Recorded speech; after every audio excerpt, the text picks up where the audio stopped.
నమస్తే welcome to our channel. Andhra Pradesh IT విద్యాశాఖ మంత్రి నారా లోకేష్ గారు ట్విట్టర్లో ఎవరికి ఏ సమస్య ఉందని చెప్పినా సరే 24 గంటల్లో ఆయన పరిష్కారం చూపుతూ ఉంటారు. మరి ఈ నేపథ్యంలోనే ఆయన్ను పప్పు అంటూ సంబోధించి ఆయన వ్యక్తిత్వ హననానికి పాల్పడినటువంటి వ్యక్తికి బ్రెయిన్ స్ట్రోక్తో బాధపడుతున్నారని తెలిసి ఆయనకు సహాయం చేయడాన్ని ఏ విధంగా చూడాలి తెలుసుకునే ప్రయత్నం చేద్దాం. విశ్లేషించడానికి మనతో పాటుగా ఉన్నారు ప్రముఖ ఆర్థిక, రాజకీయ, సామాజిక విశ్లేషకులు అప్పసాని రాజేష్ గారు. నమస్తే. నమస్కారం.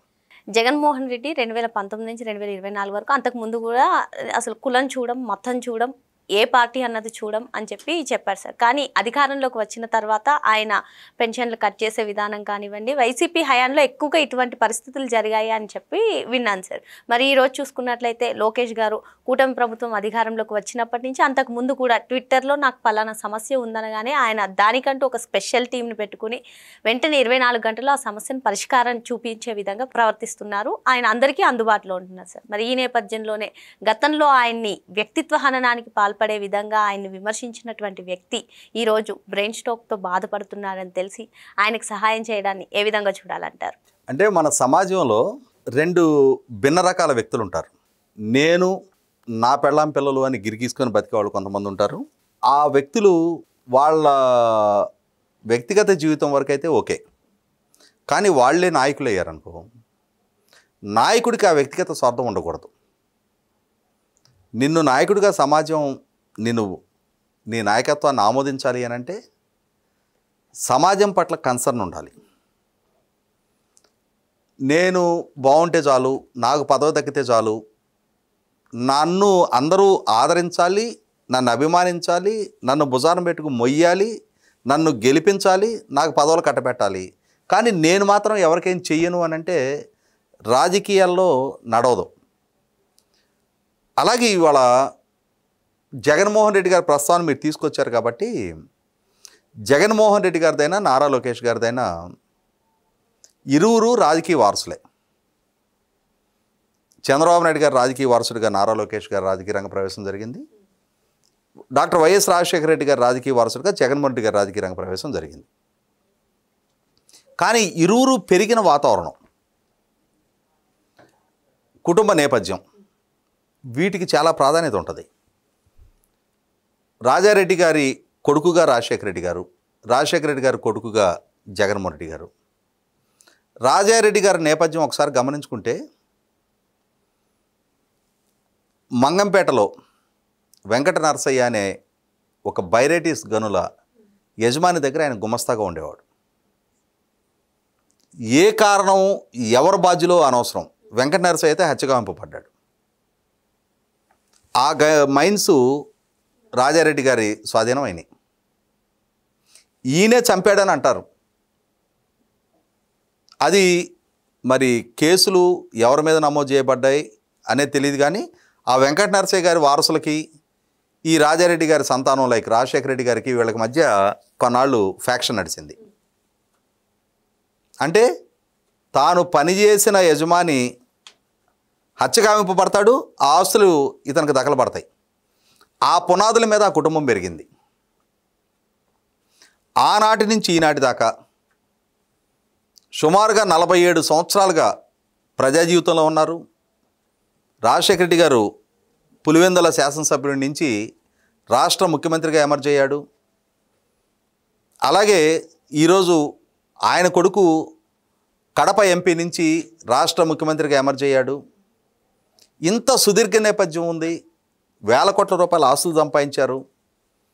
వ్యాపార సంస్థలు ఉన్నాయి, పరిశ్రమలు ఉన్నాయి, మీడియా సంస్థలు ఉన్నాయి, ఎస్టేట్లు ఉన్నాయి, ప్యాలెస్లు ఉన్నాయి. వేల కోట్ల రూపాయల సంపద వాళ్ళకు ఉంది అని చెప్పని వాళ్ళే ఎలక్షన్ అఫిడవిట్లు కూడా డిస్క్లోజ్ చేసుకుంటూ ఉంటున్నారు. మరి ముఖ్యమంత్రి హోదాలో ఉన్న రాజశేఖర రెడ్డి గారు 2009లో 16 సంవత్సరాల నాడు అకస్మాత్తుగా హెలికాప్టర్ ప్రమాదంలో చనిపోయారు. మరి ఆయన జ్ఞాపకార్థం గల్లీకి ఒక విగ్రహం పెట్టాడు. ఈ రాజశేఖర రెడ్డి గారి వారసుడిగా జగన్మోహన్ రెడ్డి గారు ఓదార్పు యాత్రల పేరిట ఊరికి ఒక విగ్రహం, గల్లీకి ఒక విగ్రహం పెట్టుకుంటూ వెళ్ళారు. ఇన్ని విగ్రహాలు పెట్టారు కదా, ఆయన పేరిట ఒక చారిటబుల్ ట్రస్ట్ ఏర్పాటు చేసి మీ సంపదల నుంచి కొంత అమౌంట్ కంట్రిబ్యూట్ చేసి 10 మంది అన్నార్థులకి అన్నదానం చేయటం కానీ, 10 మంది పేద విద్యార్థులను చేరదీసి వాళ్ళకి చదువు చెప్పియటం కానీ, 10 మంది అనారోగ్యం బారిన పడ్డ వాళ్ళని వాళ్ళకు ఒక బ్లడ్ బ్యాంకు, ఒక హాస్పిటలో, ఒక ఓల్డేజ్ హోము, ఇటువంటివి ఒక ఆర్ఫనేజో ఏదైనా ఈ చారిటీకి ఆ కంట్రిబ్యూషన్ ఎక్కడ ఉందా వాళ్ళ వైపు నుంచి? అంటే అటువంటి చారిటీ చెయ్యని వ్యక్తులు ఇవాళ రాజకీయాల్లో మాత్రం మనగలుగుతూ ఉన్నారు. రెండో పక్క ఎన్టీ రామారావు గారు, చంద్రబాబు నాయుడు గారు, ఇవాళ లోకేష్. ఎన్టీ రామారావు గారు కుమార్తె, చంద్రబాబు నాయుడు గారు సత్యమణిగా భువనేశ్వర్ గారు. ఎన్టీ రామారావు గారు కాలం చేసిన తర్వాత ఎన్టీఆర్ ట్రస్ట్ ఏర్పాటు చేశారు. ఎన్టీఆర్ ట్రస్ట్ ద్వారా తమ కార్యకర్తల పిల్లలకి, అంటే ప్రమాదాల బారిన పడో, ఏదైనా రాజకీయ వైషమ్యాల నేపథ్యంలో హత్యగావింపబడో, లేదు హార్డ్ కోర్ కార్యకర్తలు, పేద కార్యకర్తలు అనుకున్న వాళ్ళ పిల్లల్ని ఎన్టీఆర్ ట్రస్ట్ ద్వారా స్కూల్స్, కాలేజీల ద్వారా చదివిస్తూ ఉన్నారు. బ్లడ్ బ్యాంక్ నిర్వహణ చేస్తూ ఉన్నారు. Indo American Basavataraka cancer hospital run చేస్తూ ఉన్నారు. ప్రకృతి వైపరీత్యాలు సంభవించిన ప్రతి సందర్భంలో కూడా తామే స్పందించి ఇతోధికంగా విరాళాలు ఇచ్చి సహాయ కార్యక్రమాల్లో పాల్గొంటూ ఉన్నారు. క్యాన్సర్ స్క్రీనింగ్ టెస్టులు రాష్ట్ర వ్యాప్తంగా చేస్తూ ఉన్నారు. అంటే సమాజం పట్ల బాధ్యతతో రాజకీయ పార్టీగా ఎన్నికవటం, అధికారం చెలాయించడం, లేదు ఎన్నికల్లో ఓడిపోతే ప్రజల పక్షాన పోరాటం చేయడం ఇదొక ఆస్పెక్టు. కానీ ఏ ప్రజల ఆశీస్సులు అయితే మనకి స్థాయి స్థానం కల్పించాయో ఆ ప్రజల పట్ల వ్యక్తులుగా మనం కూడా స్పందించాలి అనే ఒక సామాజిక బాధ్యతతోటి, సేవా నిరతతోటి ఎవరు వ్యవహరిస్తున్నారో వాళ్ళ కొడుకు లోకేష్. సో డెఫినెట్గా లోకేష్ ఇవాళ బాండ్ విత్ గోల్డెన్ స్పూన్. తాను పుట్టే నాటికే వాళ్ళ తాతగారి ఈ రాష్ట్రాన్ని పరిపాలిస్తున్న ముఖ్యమంత్రి, తనకు ఊహ తెలిసే నాటికి వాళ్ళ నాన్నగారి ఈ రాష్ట్రాన్ని పరిపాలిస్తున్న ముఖ్యమంత్రి, వాళ్ళ పెద్దమ్మ కేంద్ర మంత్రిగా పనిచేశారు, వాళ్ళ మేనమామ రాష్ట్ర మంత్రిగా పనిచేశారు, ఇంకొక మేనమామ మామ ఇప్పుడు 3వసారి ఎమ్మెల్యేగా ఉన్నారు. తన తోడలుడు 5 లక్షల మెజార్టీతో నెగ్గిన లోక్సభ సభ్యుడు, తాను ఇవాళ రాష్ట్రానికి ఐటీ అండ్ హెచ్ఆర్డీ మినిస్టర్, 2వసారి మంత్రిగా రాష్ట్రానికి ప్రాతినిధ్యం వహిస్తూ ఉన్నాడు. సహజంగా ఏమంటారు, ఇవాళ నెపో కిడ్స్ అంటారు. వాళ్ళు ఏదో తండ్రుల వారసులుగా వచ్చారు, వాళ్ళు బాండ్ విత్ గోల్డెన్ స్పూన్, వాళ్ళకి ప్రజల కష్టాలని తెలుసు అంటారు.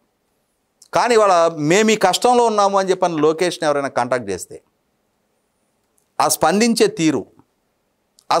తీరు కూడా కులాలు చూడ్డు, ప్రాంతాలు చూడ్డు, అన్నిటికన్నా ముఖ్యంగా పార్టీలు చూడ్డు. వాళ్ళు కష్టంలో ఉన్నారు, వాళ్ళ కష్టంలో సహాయార్థం మన అప్రోచ్ అవుతూ ఉన్నారు.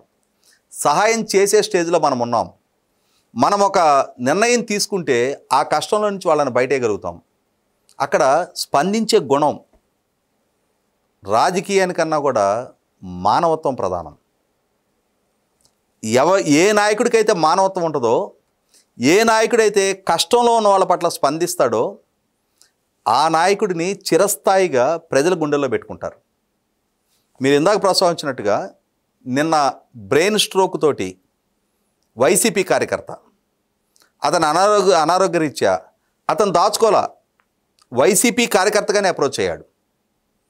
అతను వైసీపీ కార్యకర్త అని చెప్పని తెలిసి లోకేష్ స్పందించాడు. అంటే ఇక్కడ రాజకీయ వైషమ్యాలు, అరే ఇతను ఆ రోజు నన్ను విమర్శించున్నాడు, డెఫినెట్గా ఇప్పుడు అతనికి స్పందించే ప్రాసెస్లో అతని టీంని అలర్ట్ చేయగానే ఇమ్మీడియట్గా ఆ టీము ఇతని ప్రొఫైల్ వెరిఫై చేస్తారు. లోకేష్కి చెప్తారు, సార్ ఇతను గతంలో మిమ్మల్ని విమర్శ చేస్తున్నాడు సార్, వ్యక్తిత్వ హననానికి పాల్పడున్నాడు సార్, మిమ్మల్ని టార్గెట్ చేసి పోస్టులు పెట్టున్నాడు సార్ అని చెప్పని చెప్తారు.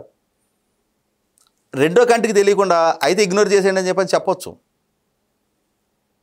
కానీ అలా చెప్పని ఆ నోబుల్నెస్, నాయకుడికి రాజనీతిజ్ఞత కావాలి. రాజకీయాలు అందరూ చేస్తారు, రాజకీయ నాయకులకు చాలామంది అవుతారు. కానీ రాజనీతిజ్ఞత, సమాజం పట్ల, ప్రజల పట్ల బాధ్యత కన్నా ముఖ్యంగా కన్సర్న్తో,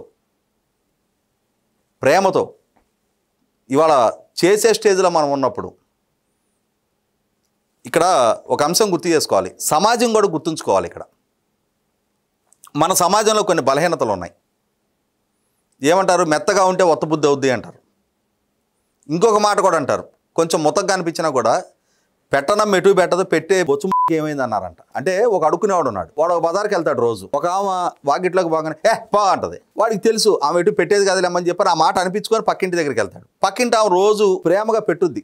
ఒకరోజు ఆమె ఏ చికాకులో ఉందో, లేదు ఆ రోజు వాళ్ళు ఏదైనా ఫంక్షన్కి వెళ్ళొచ్చు, వాళ్ళ ఇంట్లో వంట చేసుకోలేదు, ఆ రోజు ఇవాళ లేదులే పోవందంట. వీడికి సర్రను కోపం వచ్చేసింది. పెట్టనామో పెట్టనమ్మ, పెట్టామనేమో పెట్టనమ్మ ఎటు పెట్టదు, పెట్టే బొచ్చు ఏమైంది అన్నాడంట. అంటే ఏంటి అక్కడ?